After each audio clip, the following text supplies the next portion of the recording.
Good evening. I now call to order the regular meeting of the Community and Library Services Commission at 5:30. Will the recording secretary please call the roll? Yes, Chair. Commissioner Bott? Here. Commissioner Choman? Here. Commissioner Elliott?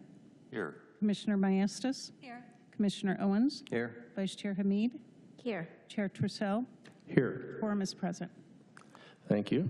At this time, if you are able, please rise for the Pledge of Allegiance.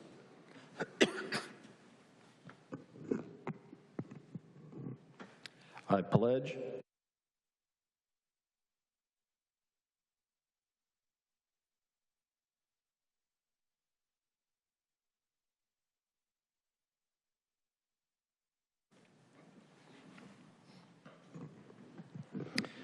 Before we begin, would the recording secretary please read the instructions on how to participate in the commission meeting tonight for those attending in person and via Zoom?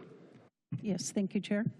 Members of our audience who wish to speak, please enter your name in the speaker kiosk next to the recording secretary and indicate what item you are speaking to.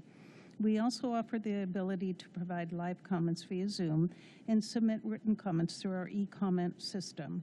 For those who wish to participate virtually, visit zoom.us using any web browser or the Zoom app on smartphones or tablets and enter the meeting ID 160-636-5974.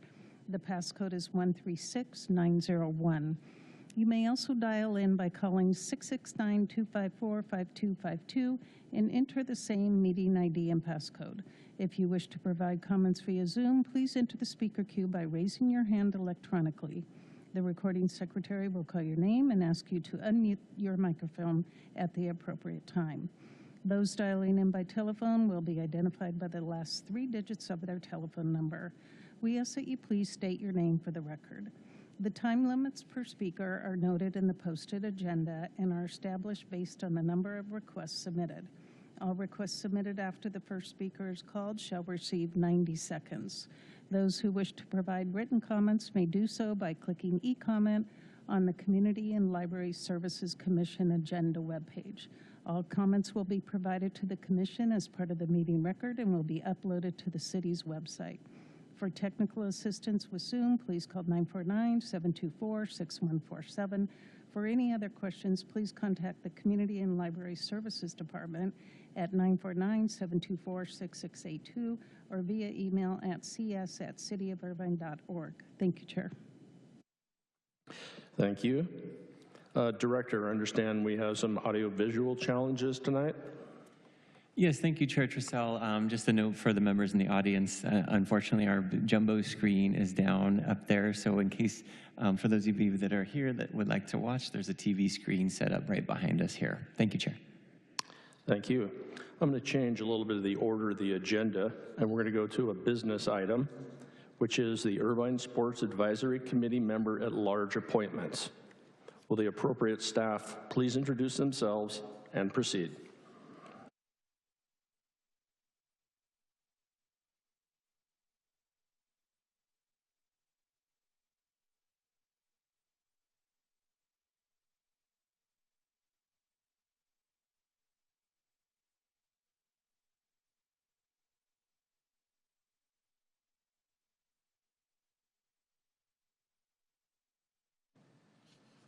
Well, while we're waiting for that to come on, Director, do you have any introductions this evening? No introductions. Thank you, Chair. Do you have any announcements? Sure, I could make a quick announcement. I have a bit of a staff-related announcement tonight that comes a bit bittersweet. Our Deputy Director, Dina Diggins, has announced that she will be retiring coming up in January of 2026. I just wanted to let this commission and the members of the public know she's been a big part of this city and this department since 2017, serving in multiple capacities for the city. She's worked in various organizations for over 30 years, contributing to community and parks and recreation services, and we're really going to miss her. This is going to be her last commission meeting. So again, I just wanted to let everyone know and thank Dina for her service. Thank you, Dina.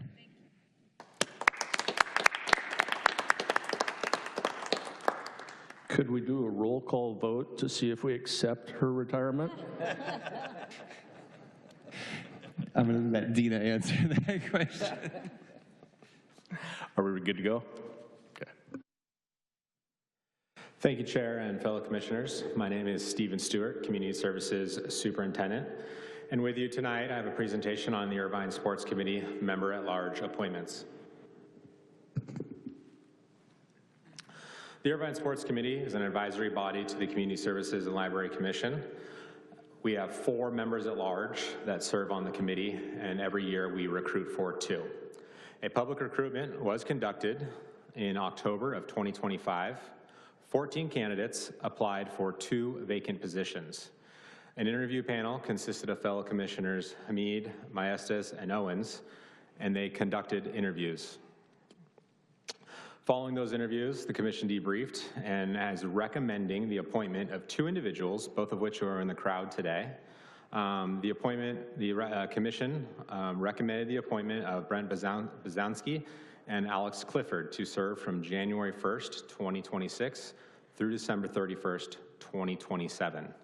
Before you is the recommended action, and I'm here to answer any questions if you have any.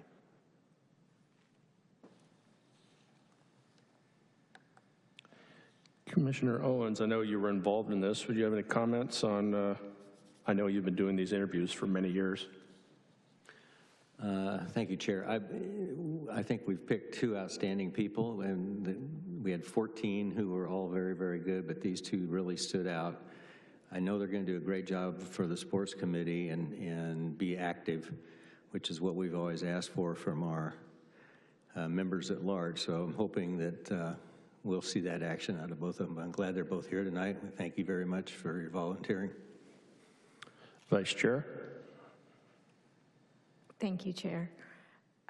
As Commissioner Owens mentioned, we did have 14 applicants, and it was great to speak to all of them and to hear about why they're interested in applying for these positions.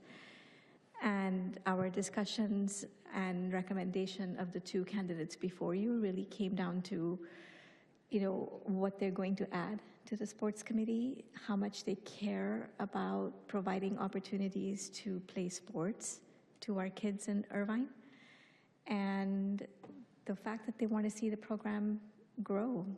And that was excellent. And I fully stand behind the committee's recommendation this evening. Thank you. Thank you. Recording Secretary, are there any speakers on this topic? No, Chair. Thank you. There is a recommended action in front of us. Is there a motion? So moved. Could you please read the motion? I move to appoint the following individuals to serve as members at large on the Irvine Sports Committee from January 1st, 2026 through December 31st, 2027. Brent Boznansky and Alejandra Clifford. I'll second that. Recording Secretary, please conduct a roll call vote. Commissioner Bott, Yes. Commissioner Choman, Yes. Commissioner Elliott, Yes. Commissioner Maestas, Yes. Commissioner Owens, Yes. Vice Chair Hamid, Yes. Chair Trussell. Yes. Motion carries.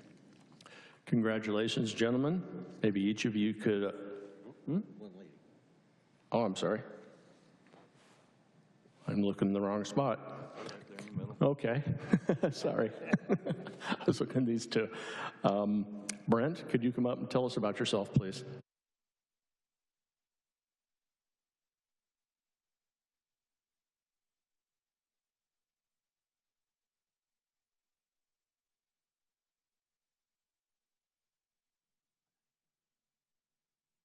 Thank you.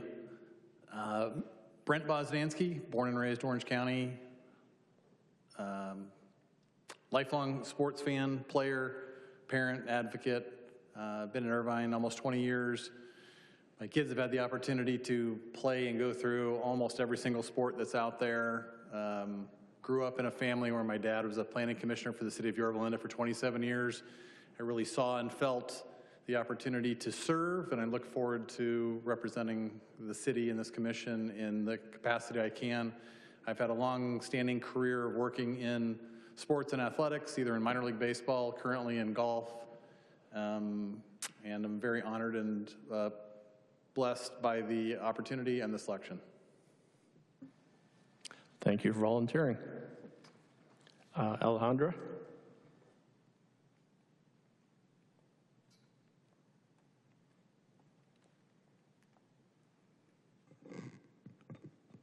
Hi. I'm gobsmacked to have been selected, but so excited, and I've been of service to the community here in Irvine since we moved here when my son was 2, volunteering in different capacities. My son played sports here in Irvine, and I've seen him now that he's 22, what a great, how great that was for him, and what a great young adult he is. And being in sports and being involved as a parent really gives me a point of view to help the community. I don't know about like serving with the city or professional sports, but as a parent, I definitely have a lot of thoughts, and I'm excited to be here, and I thank the committee for choosing me. I'm very honored, so thank you very much. Thank you for your upcoming service.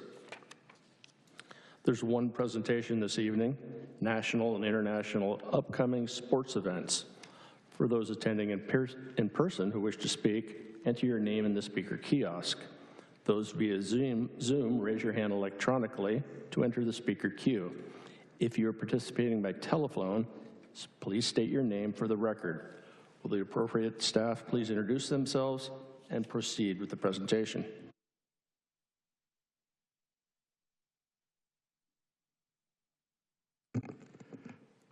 Good evening, Chair Tercel, Vice Chair Hamid, and Commissioners. I'm Corey Hildebrand, Community Services Manager, and tonight I'll be presenting information on upcoming national and international sporting events taking place over the next few years in the lead up to the LA 2028 Olympic Games. 2026 will see a large increase in sports activities throughout the city and Great Park athletic fields, with many of our typical national events such as Pony and Memorial Day Tournament, Premier Girls Fast Pitch, National Tournament, and Woodbridge Cross Country Championship taking place. In addition to those athletic events, Irvine and Great Park could potentially host a participating team of the FIFA 2026 World Cup during group play in the month of June for their workouts, game preparation, and lodging. The official FIFA 2026 World Cup tournament draw will be held this Friday, December 5th in Washington, D.C., and may give us more insight as to which countries may be considering Irvine as their host team site. 2026 will also be a very busy summer at William Willett Jr. Aquatic Center, as the facility is set to host a variety of events in coordination with USA Water Polo and USA Swimming. The long stretch of events beginning in July will feature the Robo-Sub competition, returning for the 3rd consecutive year, the USA Water Polo Junior National Olympic Tournament, and USA Swimming's senior and junior national events. The Pan-Pacific Swimming Championships will also be hosted at Willett for the 2nd time. The event was previously held at the facility in 2010, which was also the last time it was held in the United States.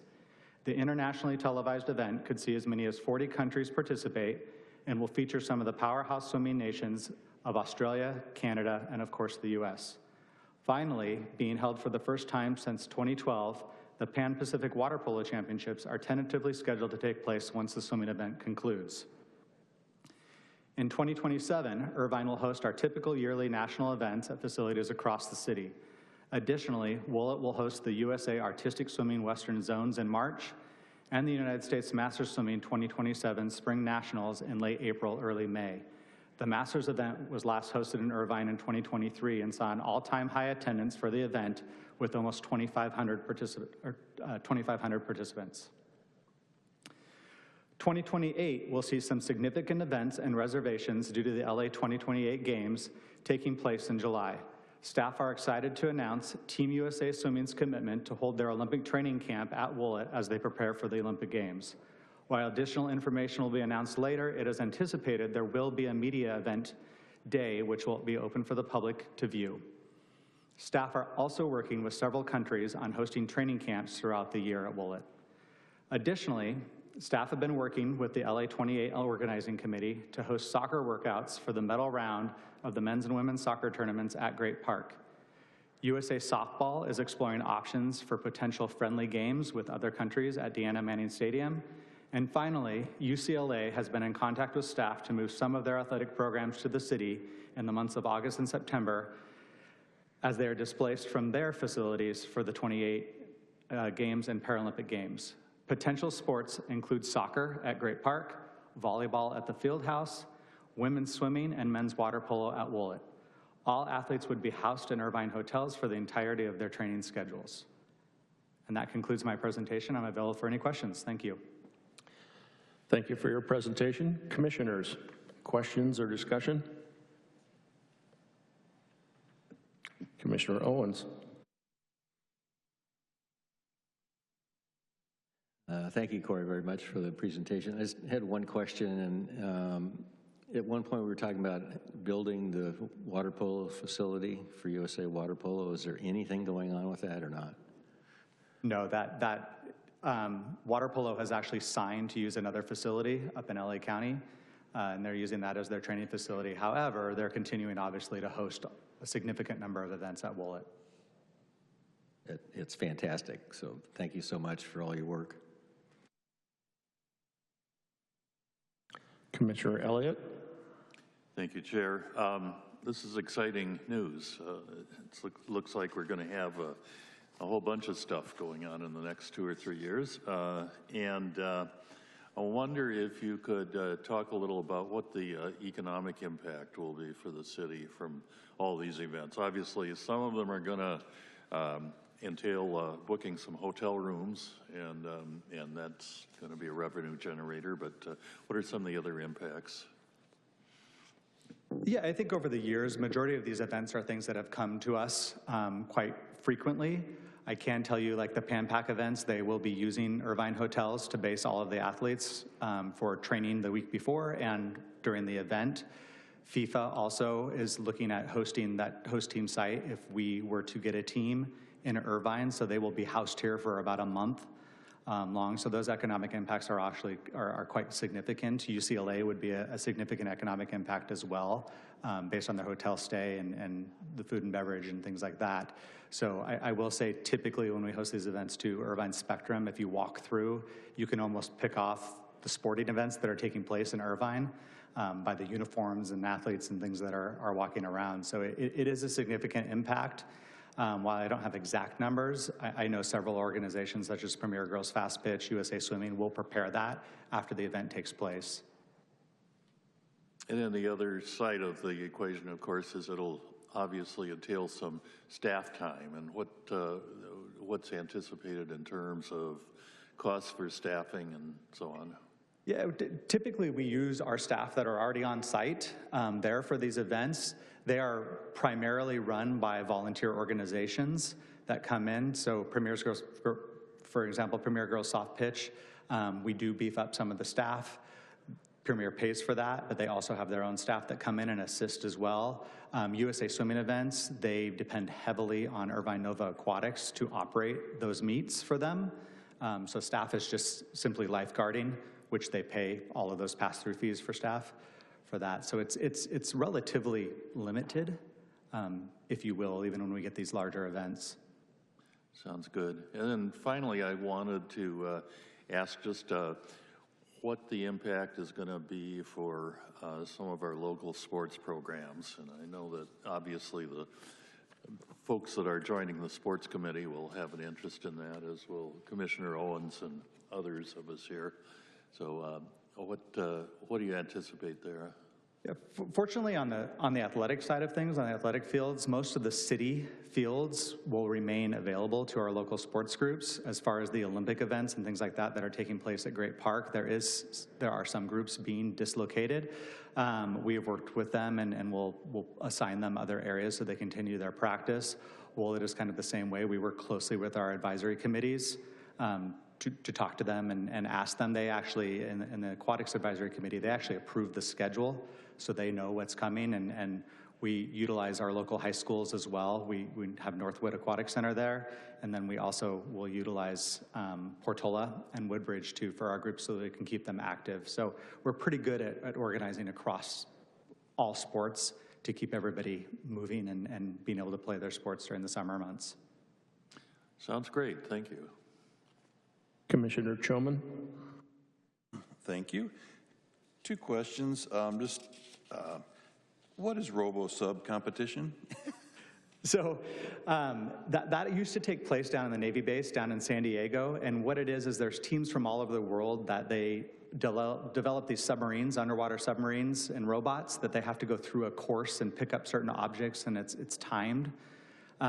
So it's a competition that's been going on for several years. And a few years ago, they were actually closing the pool that they used down in San Diego, and they reached out to us, and we were able to make it work. It typically happens in August, which is a slow time for us, and they utilize one pool. But it's a pretty neat event. It'll be, this year, I believe it's the 11th through the 18th of July. So if you're around, I certainly would encourage you to come and check it out. They set up a course in the competition pool, and they use a remote control and bring their robot submarines, essentially, through that course. Are they making the robots? Yes. Are these engineers, schools, businesses? They're high school, college, and above. Yeah, they're mostly, I would say majority of them are probably college students. Oh, neat. Wow. Secondly, Pan Pacific Swim Championships, I think, is a big one, the new junior nationals. Will there be extra seating stands put in Heritage Park? I was curious what the capacity is going to be and how long they might be there, since there's so many events going back to back almost. Yeah. The seating capacity is going to be about 900 that we add. It will not go outside the fence line. So in years past, there have been national level events where we've actually breached the fence line and we've gone up to about 1,800 in seating. USA Swimming has not asked us to do that this year and not requested that. So it'll be a little bit smaller seating than in years past. And we don't anticipate having a parking challenge due to some of the construction. We actually will have the back parking lot and all of that stuff done before this event takes place. So we're going to add some additional parking before we get to the summer months. Oh, good. Speaking of that, speaking of parking, there's like 312 spots, I think, behind the Irvine High School baseball field that you did piping for this summer. How is that coming along, and when do you expect that parking to be available? You know, I don't have the exact dates. There's actually a meeting tomorrow to discuss that plan and what that is, but they are shooting to have that completed before June. Oh, wonderful. Great. Thank you. Commissioner Owens?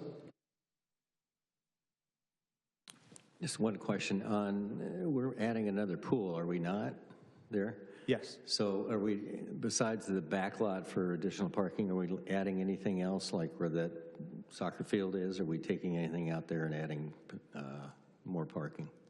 We are. The plan is to actually extend the new parking lot that the school district had built that kind of goes to the side of Woolett. We're doubling that parking lot, and then we also are connecting 2 rows of parking all the way to the library, so it'll be one continuous lot all the way around Heritage Park. That, however, will not be completed until the pool is much further along, so that will not be available this summer. When's completion date on the next pool? Right now, we're shooting for September of 2027. Okay. Thank you so much. Vice Chair? Thank you. This is a really exciting looking calendar. It's very, very full. It's terrific to see. You actually answered 2 of my 3 questions. One was about the economic impact, and second was, where is FIFA 2026 going to be held? And you mentioned the Great Park. So my third question would be about traffic impact. I know we've seen some challenges with traffic management, especially with events in the Great Park. Any thoughts around how to navigate those when we do win the FIFA contract? Yeah. Well, so FIFA will be closed practices, so it will not be available for viewing except for, I believe it's 1 day. I don't know where Stu went, but yeah, there's one viewing day. So we don't anticipate a heavy traffic load. They most likely will be boarding a bus, and we'll have a police escort from the hotel to the practice site and back. So that's going to be very minimal. That's good to hear, but let us know when that one viewing day is, because I will be in that traffic. Thank you. Certainly will. That's it from me. We'll now hear public comments on this item. Recording Secretary, are there any speakers? No, Chair. Thank you. Since there's no further action on this item, thank you for your presentation. We'll now consider public comments not related to an agenda item. Recording Secretary, are there any speakers? No, Chair. Okay, Commissioners, I will draw your attention to the flyer that's in front of each of you, the public comment. Although the contributor had this under the national and international upcoming events heading, it's more appropriate that be recorded under the non-agenda items. If we could let the record reflect that, please. Yes.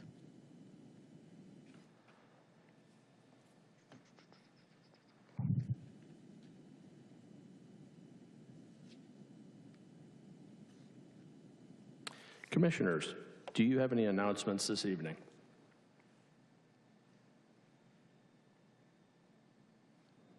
Commissioner Bott. Thank you, Chair.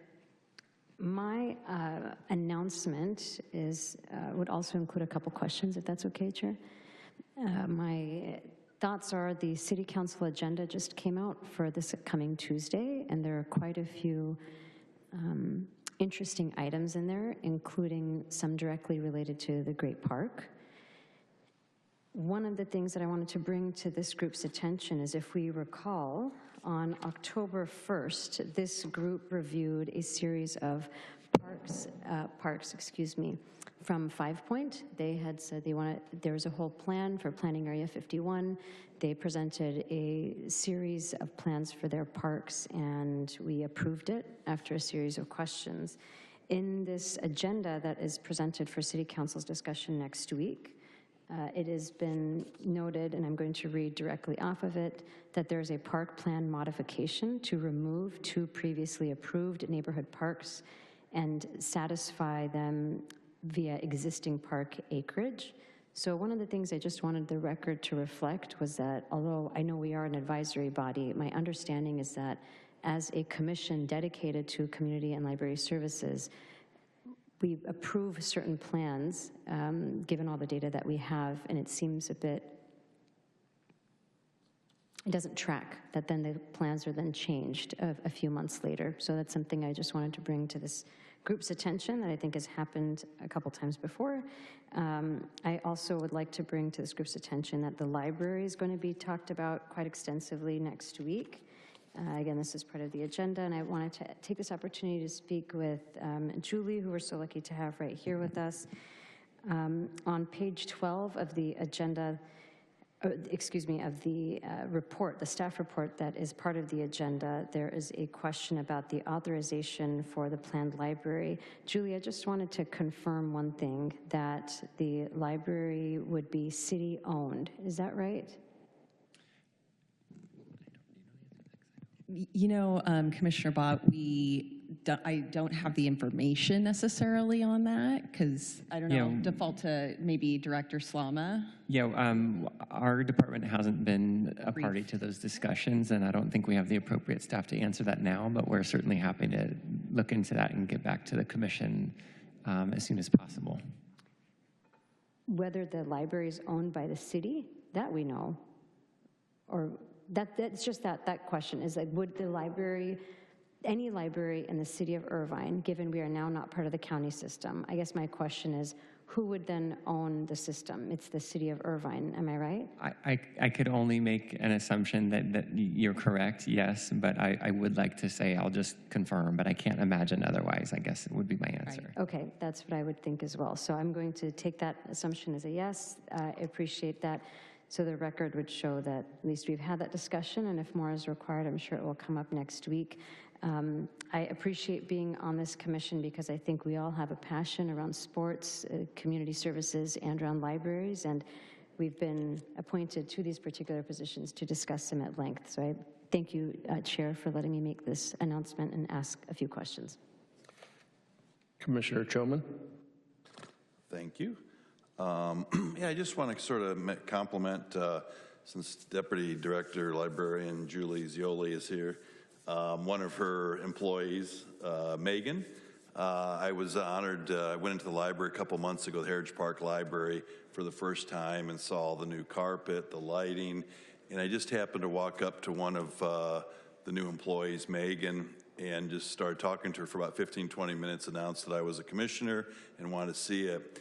And I came away from meeting this person as just one of the most wonderful people to work in our library system that I could imagine. And she just, in the November intranet for employees for the city of Irvine, she had a beautiful article on her of what a great person she is. And I just want to publicly let people know I was in there, and she was so gracious. She goes, I used to come here. I've never lived in Irvine, but I used to come to this library when I was in grade school, and then I came back in college, and I've been a librarian at another system, and one of my whole goals in life was that Irvine would sometimes have their own library system so I could work at Heritage Park. You know, I mentioned that to Julie before. She goes, that was Megan. You know, she was just so passionate and just so honored to be part of this new library system that we have. I'm so honored that we have our own library system, that and the things to come that we're going to be able to do and hire the people that are like Megan. And I think, you know, from the top down, from Julie down to people like Megan, that was the only person I met in the library. That's all I needed to hear. She was so wonderful. And then Sunday, I saw this article in the Grapevine, and just the bright person to have the first article about one of our new librarian employees. So I just want to publicly say what a wonderful person she is as a hire, and thank you, Julie, and it's just the start of a great library system. Thank you. Thank you. Megan is pretty spectacular. We appreciate the feedback. Commissioner Bott.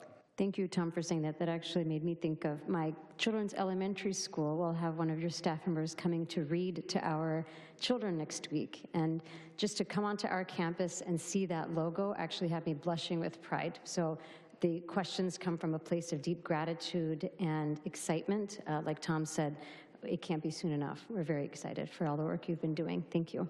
Thank you. Lauren's looking forward to next week's event.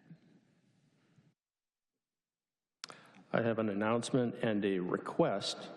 It's come to my attention that the city is going to be receiving back from the Power Authority somewhere between $7 and $8 million. And I saw the council trying to determine how they were going to spend some of that.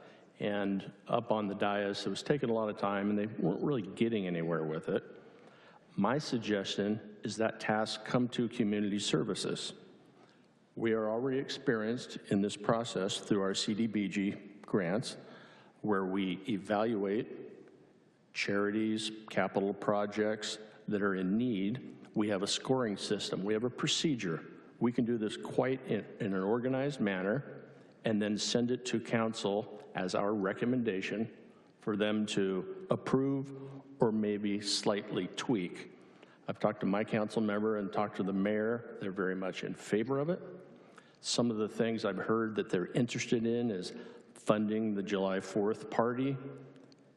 We have a shortage of athletic fields, so perhaps lighting so that we can extend the use of our fields. I've heard extending the gas-powered lawn equipment rebates, and then also subsidizing childcare for low-income families. Those are some of the things that I have heard. If you're in agreement with me, I would suggest that you contact your appointors, your council members or mayor, and ask one of them to agendize the item.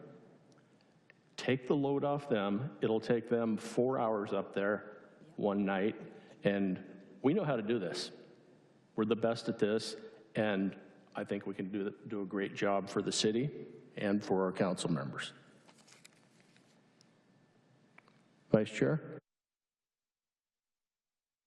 Thank you, Chair. Just to confirm, you mentioned 4 projects, the July 4th party, lighting in athletic fields. What was the third one? Extending the gas lawn equipment rebates. Okay. Or improving that process and the size of the rebates. So I still hear gas-powered equipment all the time. Yeah, so do I. Okay, so to extend those rebates and then money for childcare. And you've spoken with your council member and with the mayor, and they're on. I've not spoken with either of them about these 4 topics. I've just heard some feedback. I see. Some of Okay. it's secondhand, so I don't know who originated that wish list. And then the other thing I would ask of the council is, how much of this should we just put back into the general fund? We still have a city to run, and just because we got some money back, we don't have to spend it right away. And I would also suggest that what amount we want to put back into the community, we do it over a 2-year period. If you remember back during the Secure Act and various times where we had way too much money here to pass out, I think it was like $6 or $7 million one year, and we actually had to ask the charities to find ways to use more. Yeah. And a lot of that money just went into their bank accounts for a rainy day fund. So I think by spreading out, and we don't know when we're getting this money anyway, I think that or how much it's going to be.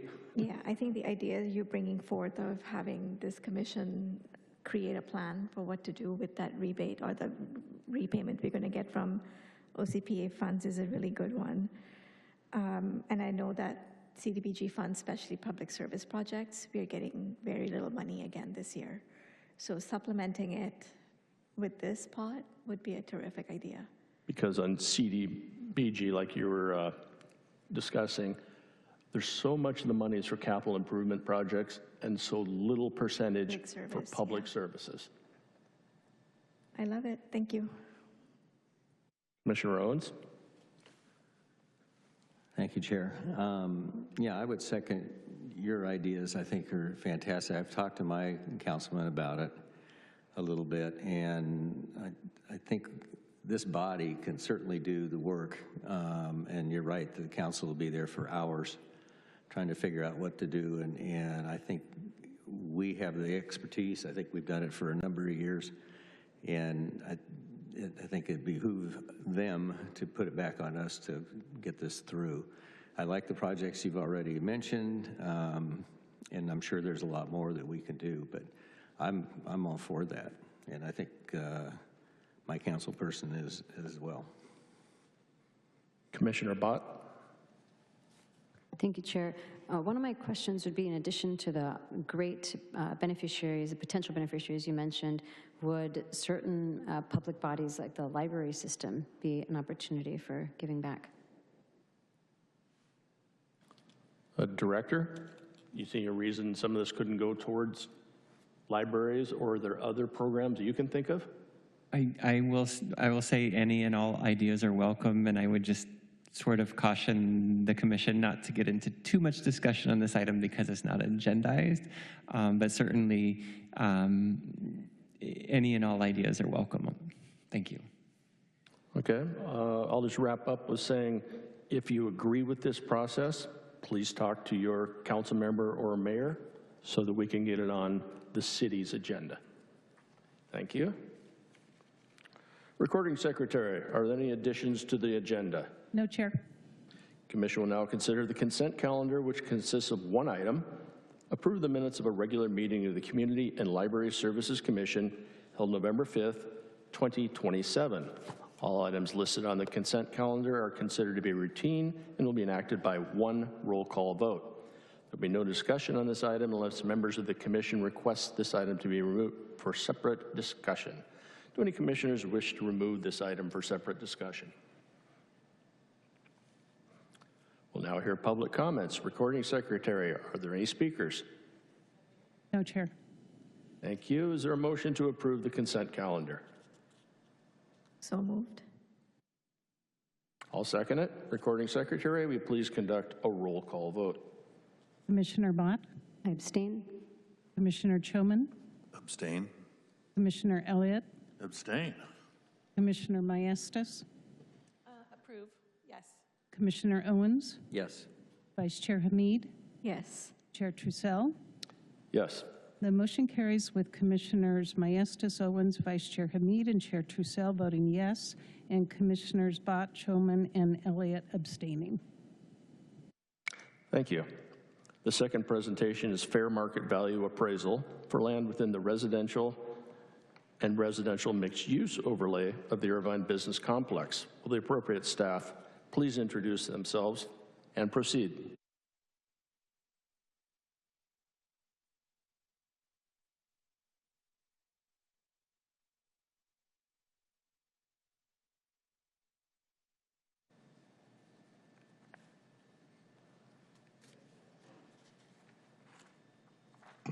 Thank you, Chair.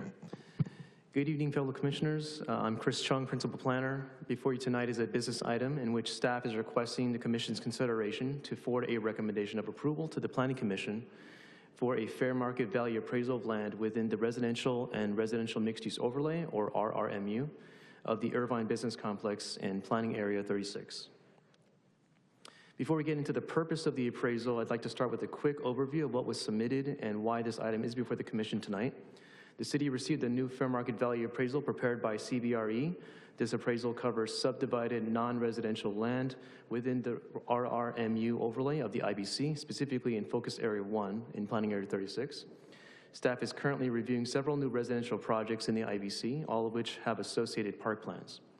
The appraisal focuses on non-residentially zoned land because it reflects the type of property the city would pursue for park acquisition, since it is priced lower.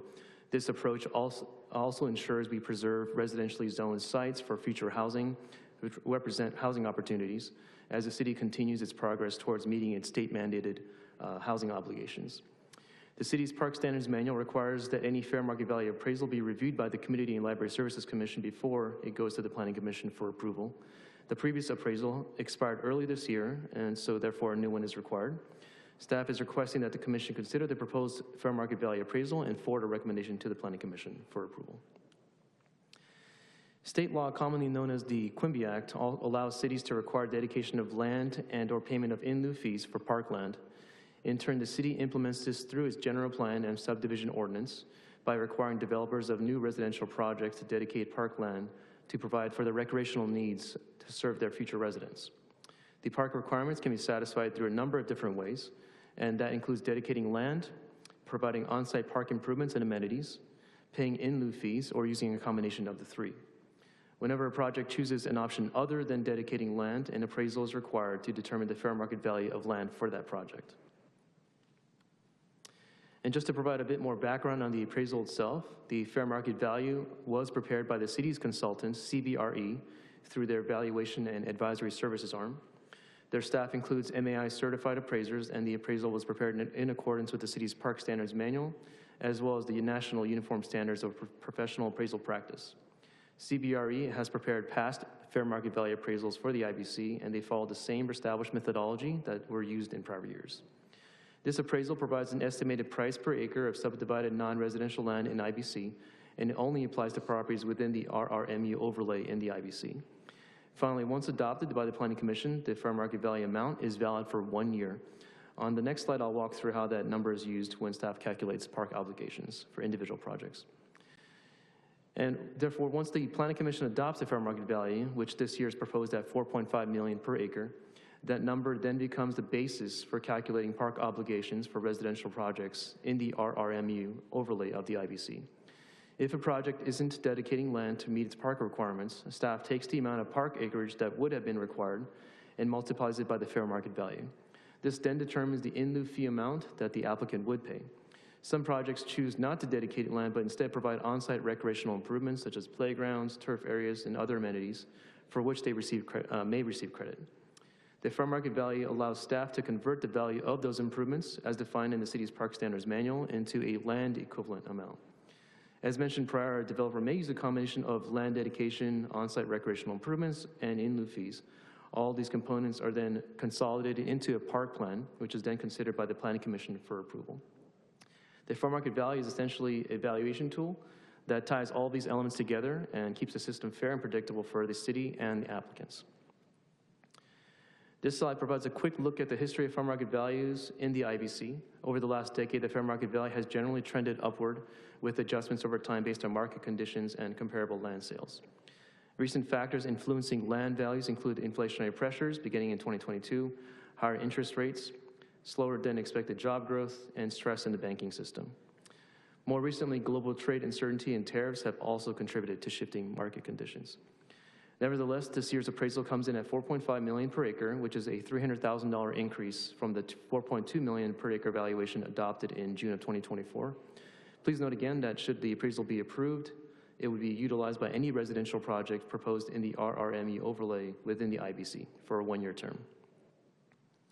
And with that, staff recommends that the Committee to Library and Services Commission provide a recommendation for Planning Commission approval of the appraisal through adoption of the attached resolution. And this concludes staff's report, and we are available for any questions you may have. Thank you. Thank you for your report. In the past, we've done these appraisals every 2 years, but this one's only been good for 1 year. What's the reasoning there? I believe it's per the requirements of the Park Standards Manual. That would be it, yeah. There was a change to the manual? Is that what you're The saying? manual was updated, I believe, in November 2024, and that may have been one of the adjustments. I don't remember off the top of my head, but yeah. And what does this appraisal process cost the city? The cost of the appraisal is actually borne by the applicant. So there are a number of residential projects in the IBC at the moment in the pipeline. And so in order to, as part of the review process in determining the park requirements, this appraisal is necessary to know what the in lieu fee amount is, and then therefore calculate the fees. So if this costs us $100,000 to do we add it to their permit fees? It's not part of the permit fees per se, but it's just borne by the applicant. But I just want to stress the important note that it is the city's consultant that prepared the appraisal, but the cost is just borne by the applicant. Thank you. Vice Chair? Thank you, Chair.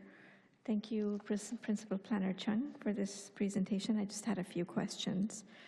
Actually, I'll start with a comment. I'm really happy to see that the fair market value has gone up by $300K.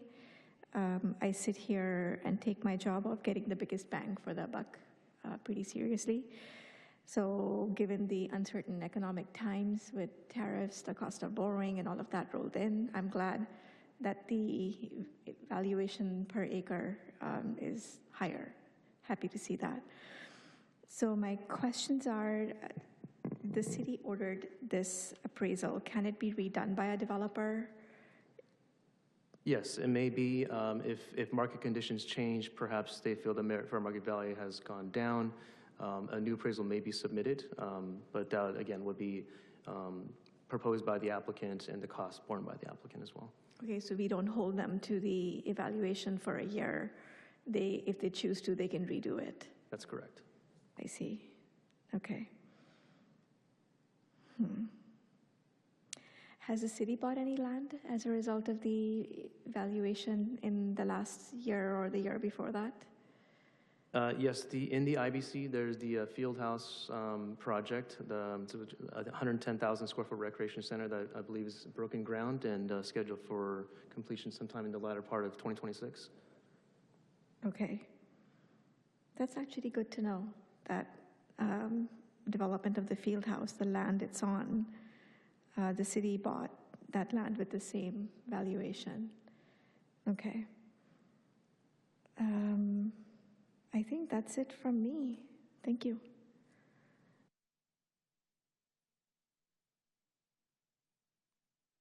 Recording Secretary, are there any speakers on this topic? No, Chair. Commissioners, any more questions, discussion? Is there a motion on the recommended action?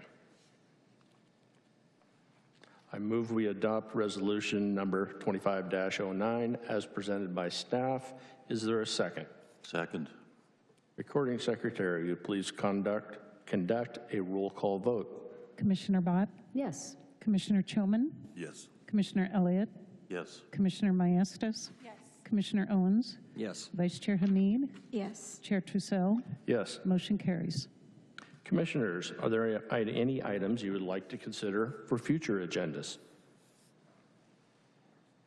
Commissioner Elliott. Thank you, Chair. This actually relates to the item we just took up and kind of relates to the Vice Chair's question. I'd be interested in hearing a presentation sometime next year, earlier the better, but no rush, about what staff is contemplating for parks and recreation facilities in the IBC. We heard about the Field House, which is great, but it strikes me that there's a dearth of public parks in that area, and I'd like to I'd like to hear about that, what we might anticipate for the future. Sounds very reasonable. Vice Chair? Thank you, Chair. I just wanted to bring it to this commission's attention that I believe in October I had requested a presentation on e-bike safety and regulation that we are considering. So I just wanted to point it out that that material was presented to City Council at the first meeting in November. So I don't know if you all want to still hear it, or do you want to just direct our residents of our city that have questions to that recording? If you would still be interested in bringing it back, I would say let's keep it on the agenda, but that presentation has been made to City Council in early November. Perhaps we put it on like in April or May, and we could see what kind of progress has been made between November and April, May. Absolutely, thank you. And Vice Chair Hamid, I have been talking with Chief Kent, and so we were planning to schedule something early next year. So if around the springtime makes sense for everybody, we'll get something on the calendar. All right, April or May sounds great. Let's just keep it on the agenda then. And I just wanted to remind everybody that Commissioner Owens requested a plan for what we can do in terms of sports facilities in the city. And my sub-request to that was, can we look at District 1 in particular? Because we don't have a lot beyond one community park. So. If I may, thank you. That is a very important conversation. I know we've had that, and it's a very deep dive. My thoughts, and we can speak more about this, would be it would be something very appropriate to embed into the scope of our upcoming Parks and Recreation Master Plan update. But certainly if there's a report or anything that this commission wanted in the meantime, we're happy to do that. But when we start to talk about adding lights to fields, acquiring properties, et cetera, again, it's quite a deep dive, involves public input and outreach. So my suggestion would be talk to you about what that scope looks like in the Parks and Rec Master Plan update, which is coming up in the following year. But again, if there's something specific that you'd like us to bring for discussion here too, we're happy to do that. And Commissioner Owens, if you want to speak offline a little bit more in detail too, I'm happy to do that. Okay, thank you. Commissioner Owens. Thank you, Chair. Yeah, I would like to speak more about that, but at the same time, maybe we could get the city manager to come to a meeting here and ask. I just want to know, where are we going to put another sports park in the city since we're out of land? Maybe it's in the IBC or something, but the things that we had planned for North Irvine is gone because of the new homes being developed up there by the Irvine company. So I would just like to know exactly, I mean, what are we going to do? We're a growing city, and no one seems to be aware of any of this. I mean, we're getting park plans, but they're not like we used to have, which was when we had a community park with lights in a field for soccer or softball or baseball. So I'd like to see, you know, what we can do, or maybe the new city manager can help us out, direct us on where we're doing there. Commissioner Owens, it's a great idea to hear from our city manager on what the potential thinking is, because he's right. The land we had set aside for development of sports fields in District 1 is becoming homes. So maybe we need to hear from someone at a body higher up than us on what the plan is, or potential plan could be. I'm happy to connect with the city manager. Again, I do think it's a much larger discussion that again involves a lot of public outreach, but happy to connect with city manager's office. I know that he would lean on us a lot too in terms of our experience within the city and within parks and recreation facilities, but we can connect and see what we can put together for the commission. Thank you. Okay. Commissioner Bott.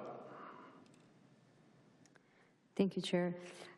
A couple things that I wanted to just follow up on. Back in October, we had a pretty extensive conversation on the dais about this commission's purview over the Great Park. and what input we're able to provide. And one of the things I think came out of it was, what if we had more interaction with the Great Park administration, so to speak? So Steve Torelli is now the new director there. Is there a time where we can have him come and present to us and maybe offer some of our insights and hear from him directly and the updates and plans that he has? Certainly, I think that would be a great opportunity. And I know last time we spoke about getting back into a regular routine, maybe a quarterly schedule of having just a general Great Park update. So as we come into 2026, we can look into calendaring those, Okay, so is that something that, just because I will keep forgetting, we can expect, do you think, in January, February, or is that something you'd have to get back to us on? Well, hopefully February, January will be pretty heavy. We have one meeting in January, and that's going to be the kickoff of CDBG. So I think typically we like to keep that light otherwise, but we can look into maybe February, March, and then getting a regular cadence of that. Perfect, thank you, sir. My other question was on following up on the question about in lieu fees. So on the heels of the presentation that was just made, we understand that developers can either construct the parks as requested or they can pay a fee. And one of the questions we had asked was, well, where do all those funds go? And what are they, what line items do they end up going into fill? And that was something that we had said, maybe take a couple months and get back to us. Yes, and I apologize. That is on our ongoing list, and I meant to give you all an email update, but we're working with the Community Development Department and the budget team on that. The Planning Commission is also interested in that conversation, so we're kind of putting something together so we can synthesize all that information and package it up for you. So hopefully, again, maybe in the first quarter of next year, we can bring something back as well. Okay. So January, February, we hope. February, March, if that's okay. Again, January is probably chock full at this point, but we can shoot for February or March. Okay, thank you, sir. Recording secretary, we bounced around the agenda quite a bit. Can you confirm that it is completed?